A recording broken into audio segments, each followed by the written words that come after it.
বাঙালি খানায় সবাইকে স্বাগত জানাই। আপনারা তো অনেকভাবে ছোট দেশি মাছ রান্না করে খেয়েছেন। একবার আমার মতন করে সহজ পদ্ধতিতে আপনিও শিখে নিতে পারবেন ছোট ছোট টিপস সহ। তবে আমি আজকে এখানে দেশি মাছ রান্না করব মশলা ছাড়া।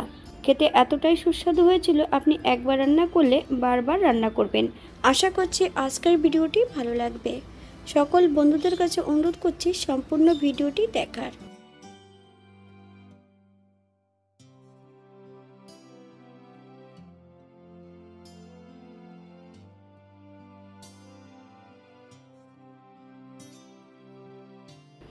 এখানে বিভিন্ন ধরনের মাছ আমি এখানে নিয়ে নিয়েছি। মাছগুলোকে কেটে ধুয়ে পরিষ্কার করে নেব।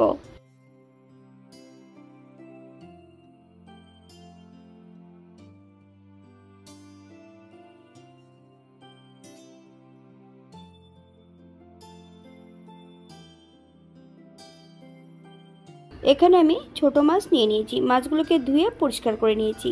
হাফ চামচ লবণ আর হাফ চামচ হলুদের গুঁড়ো মাছের গায়ে বেশ ভালো করে লাগিয়ে নিতে হবে।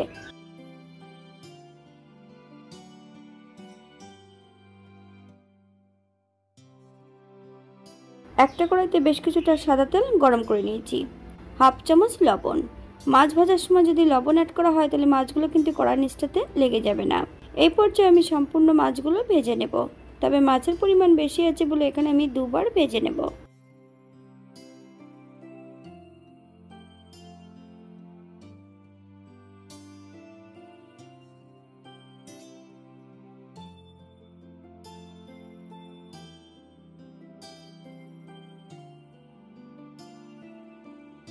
বাঙালি রান্না ঘরোয়া উপকরণ দিয়ে আপনাদের যদি রান্নাগুলো পছন্দ হয় তাহলে চ্যানেলটি সাবস্ক্রাইব করে দিয়ে পাশে থাকবেন। পাশে থাকা বেলটি বাজিয়ে দেবেন, নইলে নিত্য নতুন রান্নার নোটিফিকেশন পাবেন না। এই পর্যায়ে তেল থেকে সম্পূর্ণ মাছগুলো তুলে নেব। আপনারা এর থেকে কম বেশি ভেজে নিতে পারেন।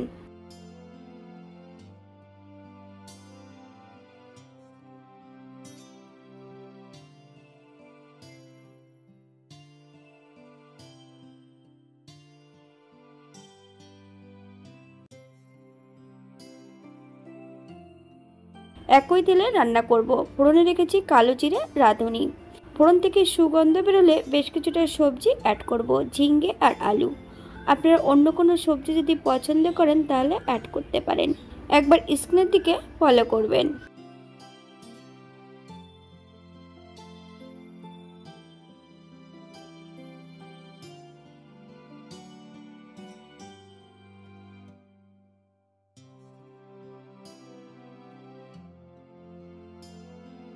হাফ চামচ হলুদ গুঁড়ো। সবজিগুলোকে বেশ ভালো করে ভেজে নিতে হবে। বেশ কিছুটা কাঁচা লঙ্কা। আপনারা যদি পছন্দ করেন তাহলে লঙ্কার পরিমাণটা বাড়িয়ে দিতে পারেন।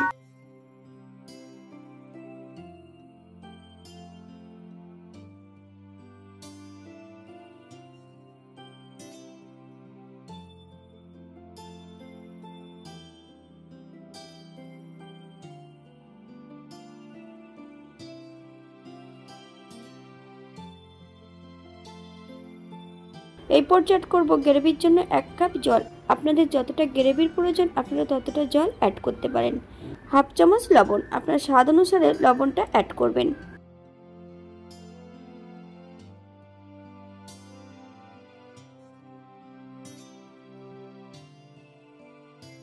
সাত থেকে 8 মিনিটের জন্য মিডিয়াম আঁচে ঢাকা দিয়ে রেখে দেব, যাতে সবজিগুলো সেদ্ধ হয়ে যায়। অথবা যতক্ষণ সবজিগুলো সেদ্ধ না হচ্ছে ততক্ষণ ঢাকা দিয়ে রেখে দেব।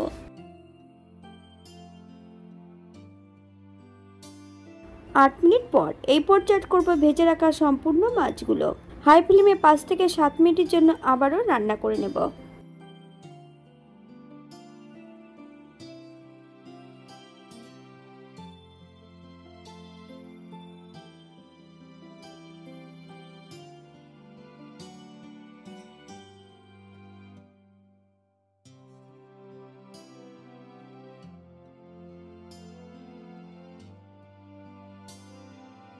আপনারা যদি ধনেপাতা কুচি অথবা ভাজা জিরের গুঁড়ো যদি পছন্দ করেন তাহলে অ্যাড করতে পারেন।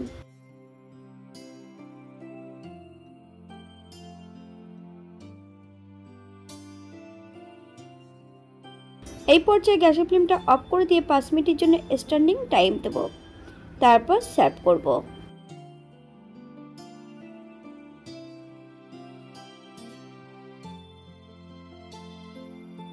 এটা দেখতে যেমন ভারী সুন্দর হচ্ছে, এটা গরম ভাতে খেতে কিন্তু অসম্ভব ভালো।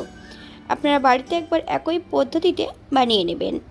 যারা পেঁয়াজ রসুন এবং মশলা পছন্দ করেন তারা অবশ্যই অ্যাড করতে পারেন।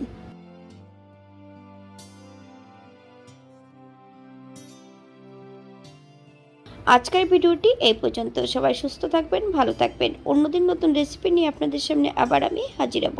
নতুন ও পুরনো সকল বন্ধুদের অসংখ্য ধন্যবাদ ভিডিওটি দেখার জন্য। হাতে যদি সময় থাকে তাহলে একটা লাইক, কমেন্ট, শেয়ার করবেন।